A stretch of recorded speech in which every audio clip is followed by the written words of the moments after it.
আজকে চিকেন কষা করতে করতে তোমাদের সাথে আমার লাইফের একটা ভয়ঙ্কর অভিজ্ঞতা শেয়ার করব। তো welcome back to my channel.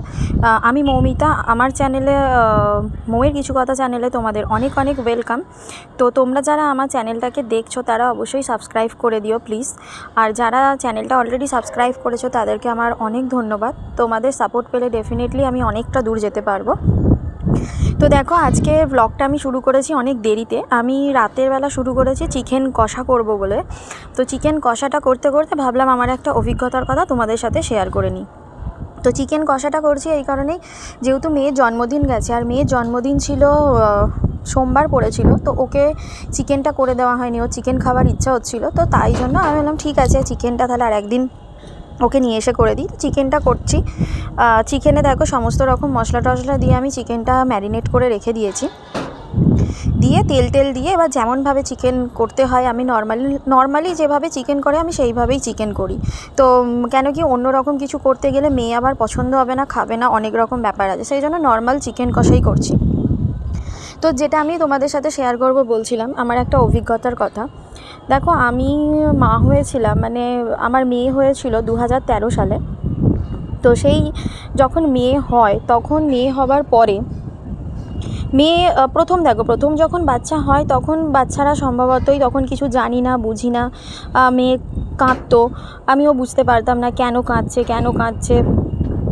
তো যখন আমার যেহেতু নর্মাল ডেলিভারি, আমাকে খুব একদিন রেখেই হসপিটাল থেকে ছেড়ে দিয়েছিল, তারপর ওকে নিয়ে চলে এসেছিলাম। তো প্রথমটা ও কাঁদতো, তো তখন কিভাবে কি করব সেটা তো বুঝতে পারতাম না। যদিও আমি মায়ের কাছে থাকতাম, তো মাই দেখাশোনা করতো, কিন্তু তাও বুঝতে কেউ পারতাম না কি কেন কাঁদছে।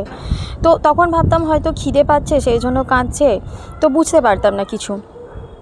তারপর ওরকম কাঁদতো, তারপর আস্তে আস্তে একটু বড় হওয়ার পরে যখন আমি ওকে অন্য দুধ, মানে ধরো ডিপের যে দুধ হয় বিভিন্ন রকমের ব্র্যান্ডেড কোম্পানি, সেরকম দুধ খাওয়ানো শুরু করলাম, তাও সেরকম কাঁদতো। কিছুতেই ওর কান্না আমি চুপ করাতে পারতাম না, এমনকি আমি মা হয়ে পর্যন্ত ওর কান্না চুপ করাতে পারতাম না।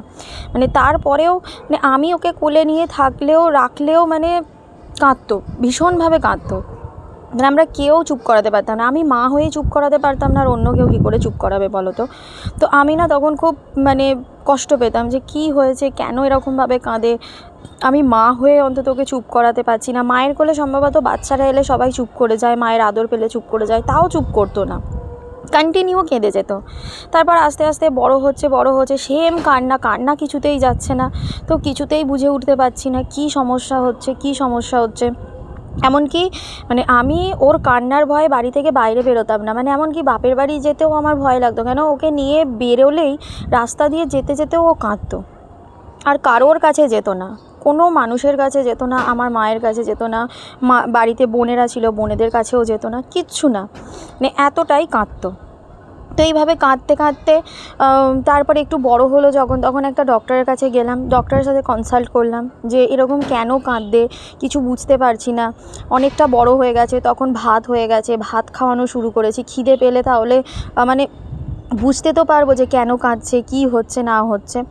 তো তখন মোটামুটি অতটাও বয়স নয়, ওই ধরো 1 বছরের মতো বয়স। তো যেহেতু 1 বছর বয়স, তখন তো আর কাউন্সেলিং করানো পসিবল নয়। তো ডক্টর বললেন কি এখন তো কাউন্সেলিং করাতে পারবে না, 5 বছর না হলে তো কাউন্সেলিং করানো যাবে না। কেন কাঁদছে বুঝতে পারা যেত না। তখন বললো দেখো, ধৈর্য ধরে দেখো, 5 বছর হোক, তখন কাউন্সেলিং করাবে, বুঝতে পারা যাবে। তো এইভাবে অনেক দিন চলতে তখন আমি আমার বাপের বাড়ির ওখানে একটা সেই হয় না, আমিও আগে জানো তো এইসব বিশ্বাস করতাম না। সেই সবাই ঠাকুরের করে, অনেক কিছু দেয়, ফুল এরকম এইসব। তো আমিও আমাকে একজন বললো যে ওখানে একবার যেতে মেয়েকে নিয়ে। তো নর্মালি আমি মেয়েকে নিয়ে গেলাম, মা আমি মেয়ে। তো ওখানে যাওয়ার পর সে বলল যে আমি নাকি কোনো কারণে কোনো কিছু একটা মারিয়ে ফেলেছি বা কোনো কিছু হয়েছে, তার জন্যই আমার মেয়ে কাঁদছে। তো অ্যাকচুয়ালি দেখো কিছুটা ঠিক। আমার যখন পেন শুরু হয়, আমি যখন হসপিটালে ভর্তি হতে যাই, তখন একটা বিড়ালে রাস্তা কেটেছিল জানো তো। যদিও রাস্তা কাটার পরে আমার সমস্ত রিলেটিভরা আগে চলে গিয়েছিল, বললো তোকে যেতে হবে না, আমরা আগে যাচ্ছি, তারপর তুই যাবি। তো সেইভাবে গিয়েছিল, তারপরেই আমি বেরিয়েছিলাম। তো আমার না মাথার মধ্যে সেইটা হলো যে তাহলে কি সেই কারণেই কোনো কিছু সেখান থেকেই প্রবলেম হয়েছে, যেহেতু আমি যাওয়ার সময় এরকমভাবে রাস্তা কেটেছিল। তো সে বলল কোনো একটা এরকম কোনো ব্যাপার আছে, সেই কারণে হয়েছে। তারপর আমাকে কিছু ফুল, জল, তারপর অনেক কিছু করার জন্য কিছু কিছু জিনিস দিয়েছিল। আমার এখন অতটা মনে নেই কী কী দিয়েছিল। তো বললে এগুলো করতে আস্তে আস্তে নাকি ঠিক হয়ে যাবে। তো তোমরা বিশ্বাস করবে না, মানে আমি নিজেও বিশ্বাস করতাম না আগে এই সবগুলো, এখনও হয়তো সেইভাবে বিশ্বাস করি না। বাট ওখান থেকে দেখিয়ে আনার পরে কিছুদিনের মধ্যে আমার মেয়ের কান্না আস্তে আস্তে কমে গেল। তো জানি না কী ছিল, কী হয়েছিল, কেন হয়েছিল, আমাকে আর কাউন্সিলিং করাতে হয়নি। তারপর আমার মেয়ের যখন 1.5 বছর বয়স, তখন আমার টাইফয়েড হয়। আমার দুবার টাইফয়েড হয়েছিল, একবার 1.5 বছর, একবার 2.5 বছরে। তখন মায়ের কাছেই নিয়ে গিয়েছিলাম, মায়ের কাছে থাকতাম। তো আস্তে আস্তে দেখলাম ঠিক হয়ে গেল।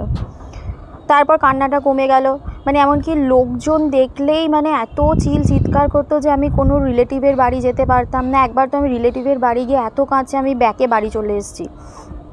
খুব কষ্ট হয়েছিল আমার মেয়েকে মানুষ করতে গিয়ে।